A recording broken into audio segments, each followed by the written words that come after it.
I really like typing these things out rather than making a video. And I'm not accusing anybody of anything. These are just my memories that I just like getting off my chest. And I've already talked about this in various ways in little snippets, but I can't stop thinking about the night that I went to Monroe Psych Unit Hospital.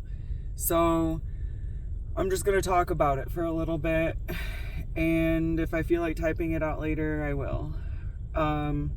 So me and Kevin were fighting. I was going through like a psychosis where there were multiple things happening externally and internally, and it was hard to decipher what was responsible for my mental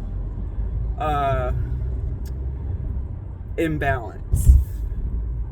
And Kevin and my mom tried saying that because I was depressed most of my life, it's just something that transpired on its own because I was in my 30s or getting older, but it didn't feel like that, especially with the things people in my life were saying to me, the things that people were doing to me, etc. So anyway, back to that day or night or week. Kevin and I were fighting, and he takes my daughter to go stay the night at her house, and I did not feel like she was in a safe place at my mother's house. And I am on the phone with Kevin and my mom, driving to my mom's house, yelling at them, like, no, that's my kid. I'm gonna go see my kid. You're not keeping my kid from me. And my mom hangs up on me. So I call the police, I pull over, and the police end up asking me where I was. And I look up, and the address on the house next to me was the same address as my mom's house, but it wasn't my mom's house. I wasn't on my mom's street. So I started having more of a mental breakdown, talking to the police, and I explained that to the police. And my mom's address and the address of the house in front of me is also my birthday numbers.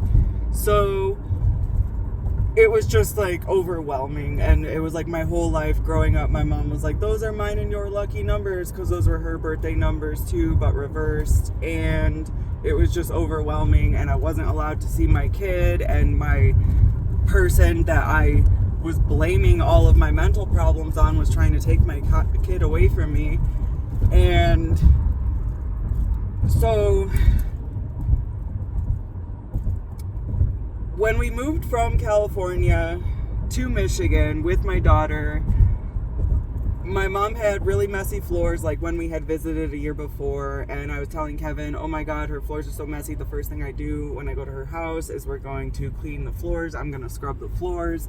Anyway, we get there. She had painted the floors matte black, and it was just more trauma to me, that I was just internalizing.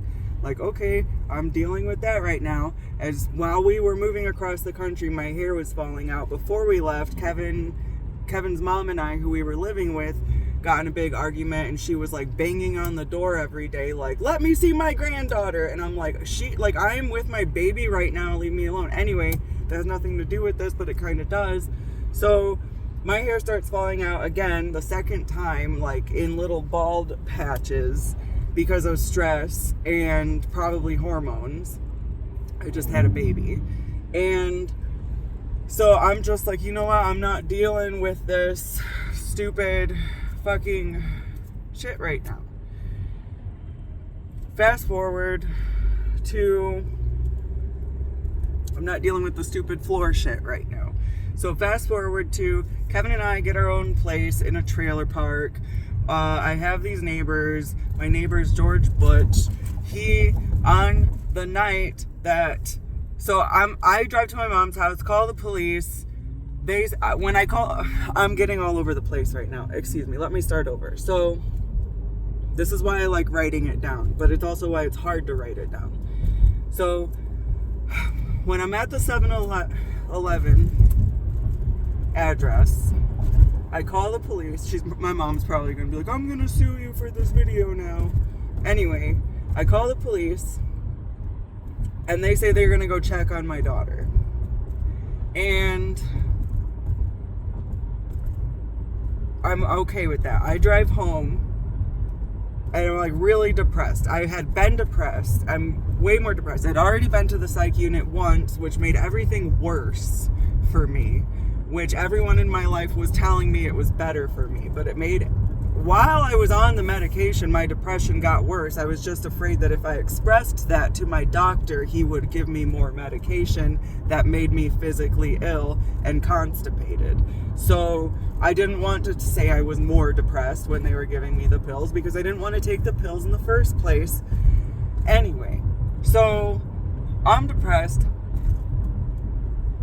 My neighbor, George Butch, the night that I go to the psych unit when my mom's trying to take my daughter away from me, this is like fall of 2020 or something like that. 2021 maybe. And I'm sitting on my porch, on the side porch of the trailer. George Butch comes through his little hallway window that looks into my side yard and goes psst, psst, psst, with psst. So I look up and he goes, "Hey, I'm about to paint my floors." And I was just like, what the fuck? And this was right after I'm like fighting with my mom about her trying to take my kid. Why does he randomly say he's gonna paint his floors? I had already been blogging into my phone, similar to how I am right now, but I wasn't posting any of it. But I think they were accessing my Wi-Fi possibly. So I go inside, I'm really depressed. I think he went and bought me some cigarettes. I was smoking Black American Spirits. He was like, "Hey, do you want me to go buy you cigarettes?" I was like, "Oh, you would do that for me?" And then I go inside, I'm really depressed. I start drawing the bath. This is like 9 o'clock at night or something like that. It's dark outside. And I turn the bath water off, and the police knock on my door. And I wasn't going to answer it because I thought it was the neighbor, but I open the door and it's the police. I don't have a peephole. I didn't have a peephole. For some reason, trailers don't have peepholes in the door.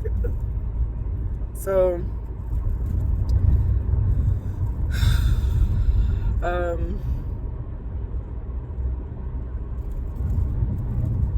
they show me a piece of paper that said my mom went to the judge that day and court ordered me to go to the psych unit.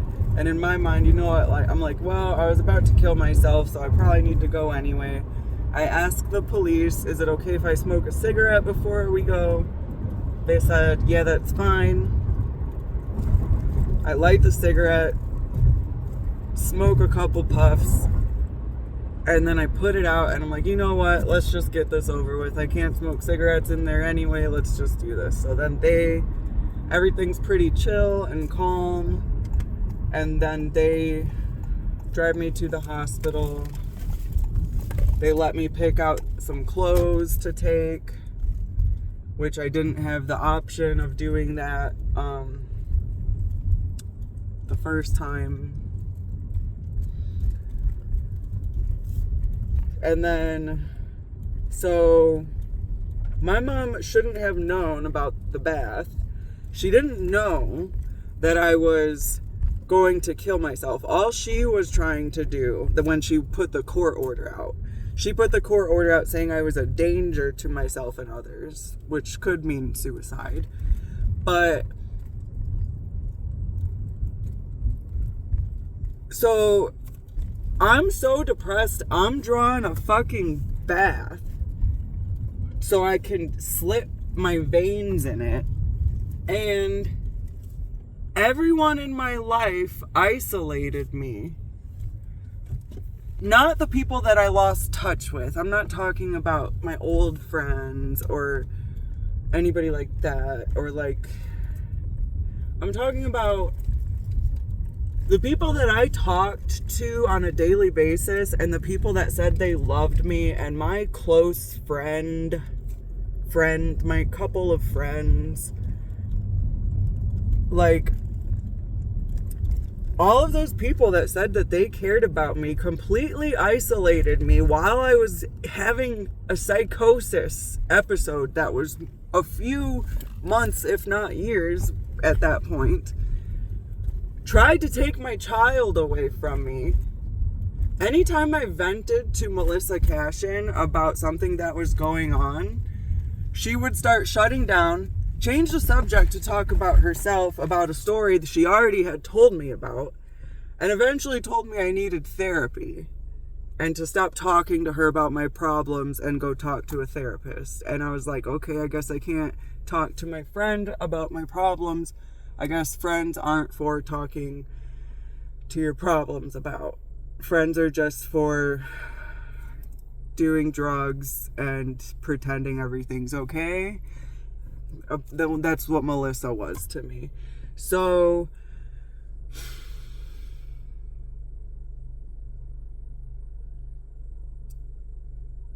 that's why I keep thinking about it, because it's like, first of all, you're going to tell me that you care so much about me,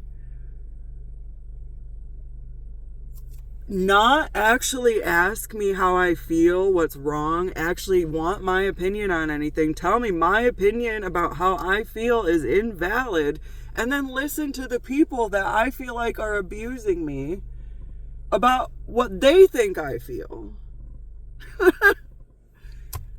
But you know what? Suffering is a gift. You have a nervous system for a reason. And I don't think that this experience is ordinary. And that's what I have to work with, I guess.